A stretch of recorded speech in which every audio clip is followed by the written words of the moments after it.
Hi, everybody. Welcome to the first night of Alamo Drafthouse's Fantastic Fest. Are y'all excited to be here? You should be excited because you're about to watch a phenomenal film. When our team saw this movie, we knew that we had to bring it to a Fantastic Fest audience. It is scary, it is thrilling, it features amazing performances, and I am talking about the film Never Let Go. We are so fortunate to have two very special guests with us. We have actress, producer, and director Halle Berry in the house, and director Alexandre Aja.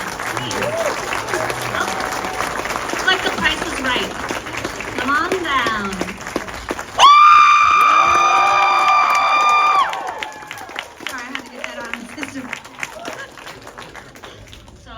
We're so thrilled to have you both with us.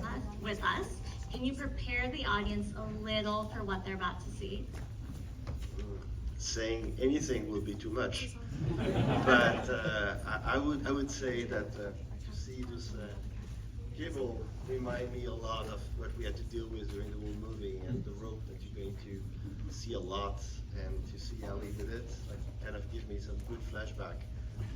And to be honest, I mean, the experience working together, I mean, that was one of my best experience. And to share it with you tonight, with the best audience that exists in the best. Woo! Yeah! But we're opening the movie, like in the whole country tomorrow. So this is amazing. This is the best place to be. Yes, thank you. I concur everything he said. This is the best place to be. It's a great place to be the night before a movie opens, and we're so honored to be here. And I would echo what he said. I had a wonderful experience working with Alex. I think he's put together a really, truly special film. It's a cinematic experience. I'm so glad you're here and gonna see, what he's been able to do with this film. When I read it, it was a world that I had never seen before, and I thought, wow, I gotta get inside this. I have to, explore what this would really be like. And I hope when this is over, you leave with maybe some thrills and some chills, and you have some screams. Yes, it's horror, but I hope you also leave with something on your mind, because this movie is really complex, and it deals with family and generational trauma and love and fear and all of those things. And I hope you feel that way when it's over. And we can't wait to sit here and do the Q&A at the end and really hear how you feel, because we make movies for you. So we really want to hear. And speaking of you, I want to say a shout out to my Respin family that's here. Coach Maria, my girls. There's my girls right there. And June, Stephanie, and Kaylee, that's my real family. They're in here. So thank you guys for being here. This means the world to us. And thank you so much for allowing us to be part of the first day of your festival. The pleasure is pretty all amazing. Ours. Thank you. It's an honor to have you both. So please enjoy Never Let Go, then stay for the Q&A. Yes. Enjoy.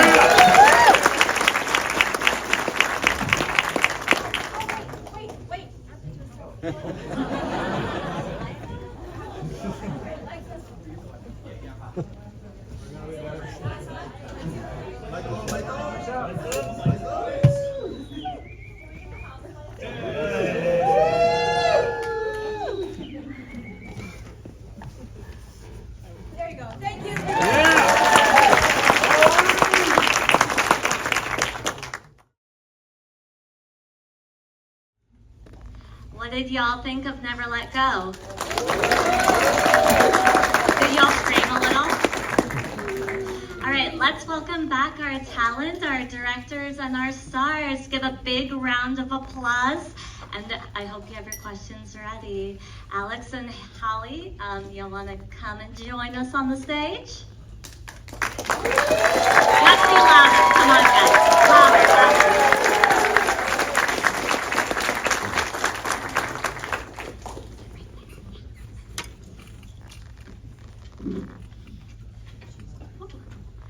So, this is an interesting one, I feel like, for you, Alex. It's a little bit of a departure.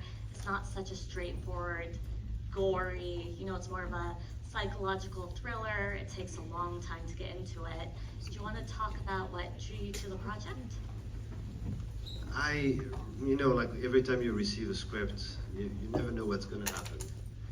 And you really have to listen to your instinct and to yourself. And I remember the first time I opened this draft, I was kind of like, I was not expecting something like that.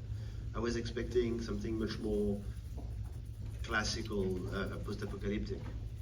And the music, the voice, the way the script was written was very interesting and deep. And at the end, beyond all this, there were like that question that set up about this mother living with two kids, one who believed everything that she's saying, and the other one that was starting to ask questions. And I thought was really, it stayed with me. Like not only the suspense as I was reading it, but the fear of, and the question about like what it is to be a parent, what it is to be a kid. And like you want sometimes to protect your children, and in the same time, are you not like just giving them the fear that you have inside you? It was something that just kept walking in me, and this is how I know I want to make a movie. It's really when I feel that I cannot stop thinking about what I just read. So yeah, that was the beginning. But then, really like soon after, I heard that Halle had the same reaction reading the script, and it was kind of like, oh, this is like really a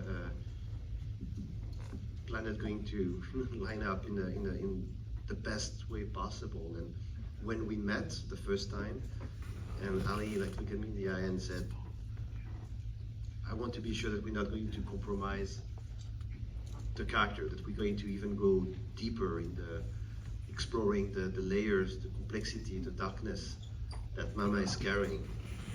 And I thought, like, okay, we're already making the same.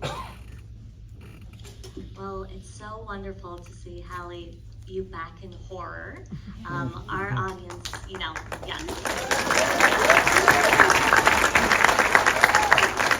And your performance is wonderful, just so nuanced and interesting, and the film does leave you with so many questions, about her intentions, what was going on inside.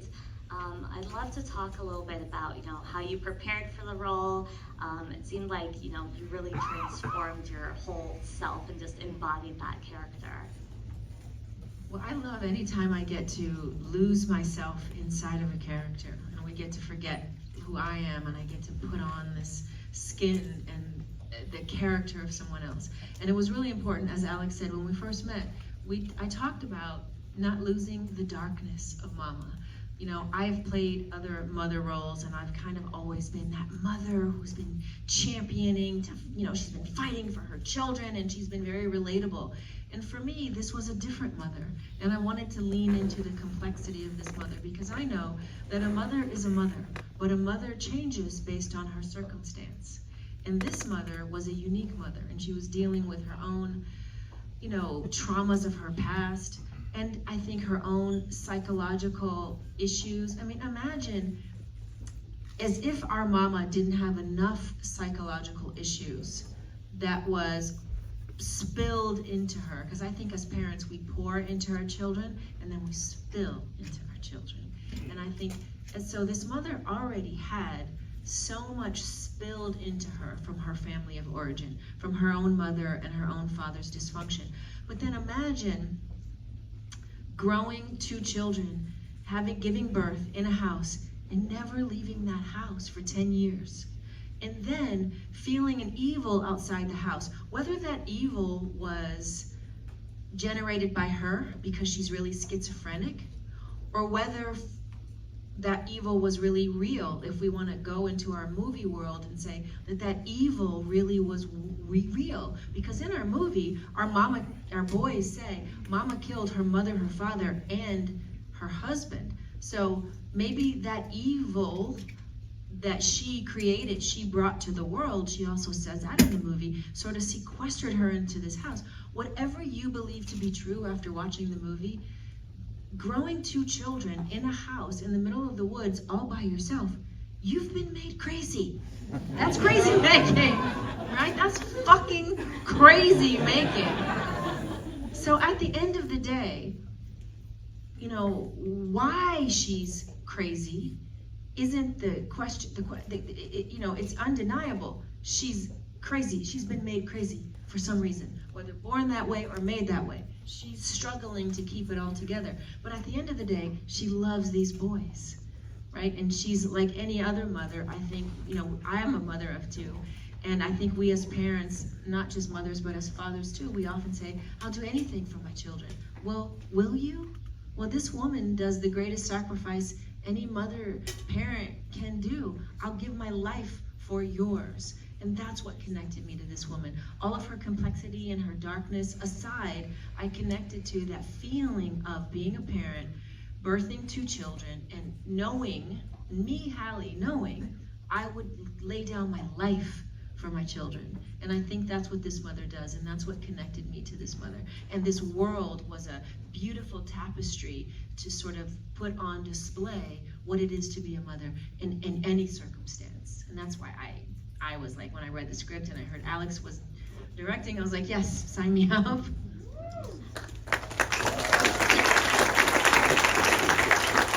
I think that authenticity really shone through because, you know, you really felt that connection between you and the two young actors who were phenomenal. You were amazing, right? I mean, you have to say, these boys were incredible. You know, I imagine quite intimidating as a young actor to work with Halle Berry. Do you want to talk a little bit about working with them? We fought so hard, right, Alex? We searched high and low. We had some boys initially that were slated to play these boys, and I did screen tests with the I did screen tests with the initial boys, and you know, I mean, you were so. It didn't feel right. Yes, exactly, and I have to say, to have you with us during the whole process as a producer as well, and to see you like just not letting it go. I mean, like to really, you know, like to keep, like we need to keep looking.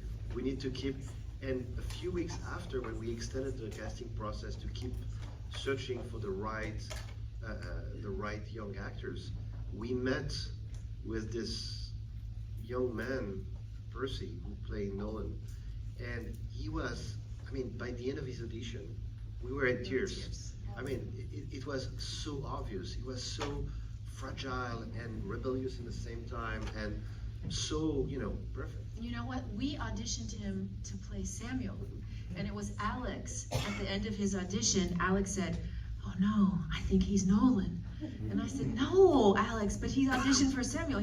But Alex said, "No, but I think he has the sensitivity of Nolan, how I'm reimagining Nolan. I think he's Nolan." And so we all had to come to terms with, okay, this kid auditioned for Samuel, but yet we realized he's really Nolan. And he did bring us all to tears. And then the problem was, once we found our Nolan, then we had to go find a Samuel, a boy that we could believe would be his fraternal twin, about his size, that could be his brother coming from me. We had to also, so then we had a bigger problem now to find his brother. But the beauty of it is that I refused to accept less than amazing kids, because all I had was a house and two kids. And all of it had to be right. Or else, you know, we have no movie. And now you guys know I die halfway through the movie. So if these boys can't carry, and that was a shock, right? I know that was a shock. Like, when do you ever change protagonist halfway through the movie? Like, never. So I knew that these boys had to be formidable actors. They had to carry the rest of this movie. And so I knew in the beginning that it was a fight worth fighting for, or else I thought the success of the movie hinged on who these boys would be. And so we joined arms, and we held out, and we waited until the right two young performers showed up. Well, it was definitely worth the wait, and I can't wait to see what they do next. They're just wonderful. Another character in this movie, you know, there's you and the two boys, but the house in the woods, that's really the other main character. I'd love to talk about that location, how you found it, you know, that set, everything about it is just such an integral part of the film.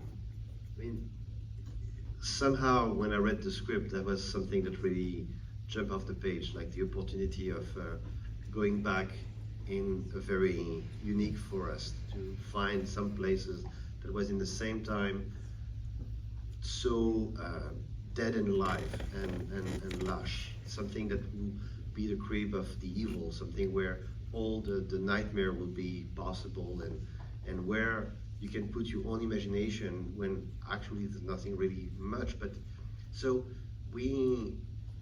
I work, I mean, like a few years ago I was here to present another movie, Haunts, and that movie Haunts was a movie that I shot in British Columbia, and I remember, you know, deeper in the forest, some very interesting part. So when I was reading Never Let Go, I thought, oh, we need to go back there and find even more spectacular location that will be the right place to build the house. And so the house was another element. Usually in a normal movie, the house is where everything bad is happening. But this story had that very specific, okay, as long as they stay in the house, they're safe. As long as they stay connected to the house with the rope, they're safe. Of course, everything goes in a different way, but that was the idea. But we wanted to build something. And the other element that really got me so excited making this movie was the opportunity of telling or like bringing to the screen like a classical fairy tale. And that was very important to me and to us, and we talk about it. We added the fact that, of course, to enforce the rules of the rope, the best way was to read them fairy tales, like to bring them and to raise them into a world where in other stories, like weird rules also apply. So it was a great way to convince them, but something about that story that was kind of echoing to all the classical dark fairy tale, something that was a little bit beyond just entertainment. That was something a little bit more like a psychological tool to face our darkness or the monster or something that was that we don't want to face usually. And I feel that genre movie very often have the same function in our society, to the same way like sci-fi movie kind of echoes in the politics and the world. I feel that the genre, the horror, and somehow very often kind of help us to exercise some of our fear by not necessarily understanding it, but by having some kind of echo inside us. And I love the scene where, and you guys have seen the movie now, where Mama is sitting down with the table with the boys, and she's made her real life horror and fear into a fairy tale, and she's sort of drawing them in by telling them this horrific story, because she's starting to feel like they're starting to question, they're off the rope now for the first time. So she realizes she has to draw them in again. She has to connect them to this story of you cannot let go of this rope, because her own fear is ratcheting up and she's realizing they're off the rope, nothing happened. Oh shit, I gotta reel them back in. And I love that scene where she gets to tell them take the real thing that happened to her and make it into a fairy tale, into like a scary, spooky story. And that was a fun scene to shoot. And I have to say and confess that during that scene, it was my best director memory, because it's, not, I mean, often what you're looking for is to forget that you're shooting a movie, forget that you have a full crew and getting really like seeing the scene. But on that day, I was sitting behind the camera and I was just like those kids around the table. I was watching you telling that story and being scared. I wanted the story to keep going forever. It was like really an amazing moment. Wow, I love that. We have time for a few audience questions. And after you say the question, I'm going to repeat it back for a simulcast, and then y'all can answer. Yes, right there in the red lanyard. Hi, Alex. First of all, congratulations. Sorry, y'all are wearing red lanyards. I was making eye contact with Paul, though. Alex and Halle, congratulations on the film. Thank you so much for being here. Thank you so much for for not killing the dog.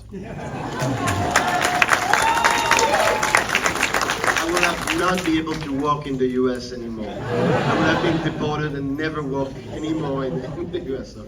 But my question, Halle, I'm curious, what was your reaction when you were first reading the script and got to your death scene, and then how did you approach performing that? Because that was, wow. Oh, thank you, thank you. Sorry, I'm going to repeat the question for everyone else. When you got to your death scene in the script, what was your reaction to it, and how did you approach playing it? I was surprised, like and in the most glorious way, you know, because like I said before, I hadn't read a script before where the protagonist dies and then another protagonist emerges, right? So that was wildly exciting for me, and I loved it. And I have to say, the dog scene was hard for me. It was hard for all of us. Alex, I'll just tell you a little secret about Alex. So he has a little dog called Peanut. What is Peanut again? She's like a York viewer. She's a little tiny thing. Alex walked around every day of shooting this movie with his dog Peanut in his coat, and her face stuck out, and he walked around like we were all animal lovers. So filming this scene was, I think, something that was emotionally hard for all of us. It kept getting pushed and pushed and pushed and pushed because I don't think any of us wanted to really face doing this scene because we knew how emotional it would be. We knew what the feelings that it would drudge up, and we didn't want to do it. And I'll tell you a fun fact about the scene. So when we got ready finally towards the end of our shoot to do this dog scene, which nobody wanted to do, we finally had to face the day. Okay, we gotta do the dog scene. We gotta do this thing. And our young performers were always spot on. They were the most prepared. They worked hard. They had an acting coach. They were on time. Like, they were stellar. They're some of the best acting partners I've ever had, if I'm honest. But on this day, for whatever reason, our young Percy Daggs kind of had I don't know, he had a little bit of a block, right? And I think it was probably because he didn't want to face the dog thing. Like, it was hard. He knew he had to cry. And whenever somebody knows in a script that they have to cry, they all of a sudden get dry. You can't cry. Like, that's the worst thing you can tell an actor. Now is the scene when you cry. Well, the last thing you can do is cry. So I think he was all locked up, and we were all in our feelings about the dog, and it just was not working, right, Alex? It was not working. And it was this time in the movie when I thought, oh, this is gonna be shit. If we don't get this scene right, we haven't done the pivotal scene of our movie, and it was all falling apart. And I talked to Alex about it, and I said, okay, it's going nowhere. Percy's not ready. So in the scene, I was kind of frustrated that it was going nowhere, and I didn't quite know why, but I kind of knew why, because it was hard. So in the scene, I decided to improvise in the scene. And I decided to do something to, like, shake him up, right? I decided to stand up and do something that was off script and, like, shake him up and take him out of his head and out of his fear and out of the dog thing. And the true testament to their talent was when I shook him up, everybody just went with it. And Percy's tears started to flow, and he started to connect to his dog. And Anthony sat there with his beautiful big eyes, as big as saucers, and he just sat there and he stayed in the scene, and we got to capture that moment on film. And it was just it's one of those moments that you just, as actors, you hope happens once in a film, where you have a real moment when it's alive and it's real, and that the actors are talented enough to stay in it. And that's how we got that scene. I think the one take is the scene that ended up in the movie, right? After we tried and tried and tried and got nowhere, then we got magic in a bottle in one take, and it made the movie. Yeah. And we knew it was that key scene that was really like bringing that whole relation to its peak, and it was so important. And I remember when it happened, I was like, okay, we have a movie. Yeah. And it was really like a great moment. But you're right, we can never kill a dog. I mean, here's the irony. You can kill people, who cares? But you cannot kill animals. Yeah, You especially if cannot it's kill not the animals. So we knew we knew that was never gonna happen. All right, yes. Yes. Yes, you. All right. Yeah, I mean, first of all, fantastic movie, huge props to you both. I really loved it. But there was recent headlines, Halle, in terms of your opinions regarding the fact that you are still the only black woman to win a leading Oscar. And I had less of a question and more just wanted to give you a chance to maybe express more feelings on that, because what the fuck, right? That was amazing, and you're amazing, and just thank you. So I'm going to repeat the question. Halle, you recently were saying, you're one of the only women to win an Oscar as a black woman, is the only one. And what the fuck? There's so many talented black actresses. And would you like to elaborate on it a little more? Yeah, what the fuck? What the fuck? It's a, well, I'm wildly proud of that moment for me personally. Like, I knew in that moment it was way bigger than me. It wasn't about me. I can think of a handful of women that should have won that, black women, women of color that should have won that before me. Dorothy Dandridge, Lena Horne, Diane Carroll, Diana Ross. I can think of women that should have won it before me, right?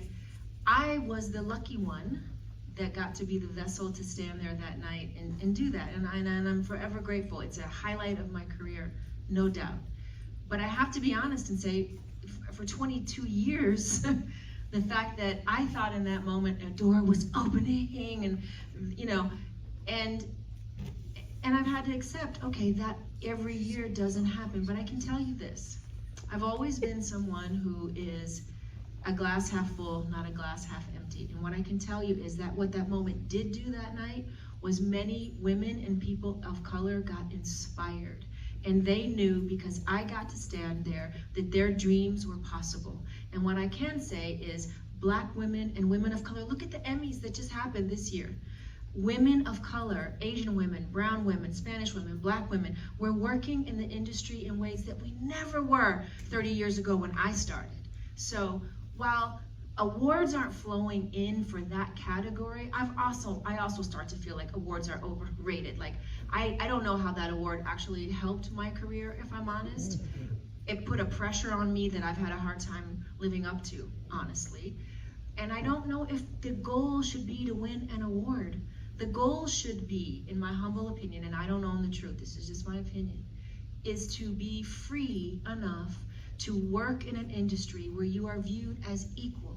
And you get to tell stories, whether you be a black woman, a brown woman, a Chinese woman, a Spanish woman, a white woman, where we get to tell stories that are told from our point of view that reflect our truth and our reality. And we get to be paid and compensated on par with our male peers. That to me is a win.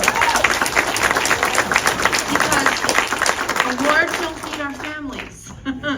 Awards don't make us always feel valid, but to be able to tell the stories and work consistently and be in the industry in a way that 30 years ago we weren't allowed to be in, I see the win for us. I see the win for us. And I think what we have to do is stop coveting awards. Stop coveting that and connect back to why we make art. We make it for every single one of you that's sitting here tonight. We make it to entertain, to take you on a journey, to take you outside of your own life, to make you think more deeply about who you are and who you are in the world. It's not about racking up awards.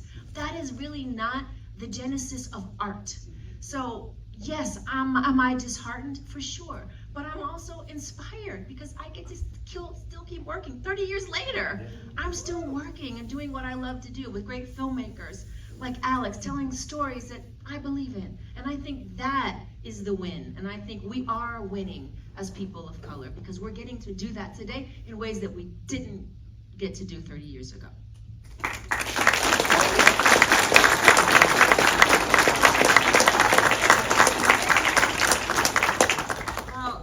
And Alex, we loved having you here. It was just such an honor. The movie is out in theaters now. So, oh my God! I can tell y'all loved it, so please tell your friends, tweet about it, you know, do the whole 9 yards. We want to see great horror movies like this in the theaters. The theatrical experience is such. Wait, but can I ask the audience one thing? Please, I know yes. we all have to go, but ask you one. No, please. Would you be, and I'm asking you this most sincerely, would you be interested in knowing what happened to these boys, the way the movie ended? And do you care about what happened, like a prequel, like how did Mama get there, like who she was and what it all was? Like you would really be interested in knowing that? Okay, so tweet that you want a trilogy. Never like that. No, I just wanted to know. Like, would you genuinely want to know? I have the vote yes. stories. I vote We yes. have the stories, but we just want to know. Would the audience really care to know about that? Yes. All right. Well, a big round of applause again, and thank you both for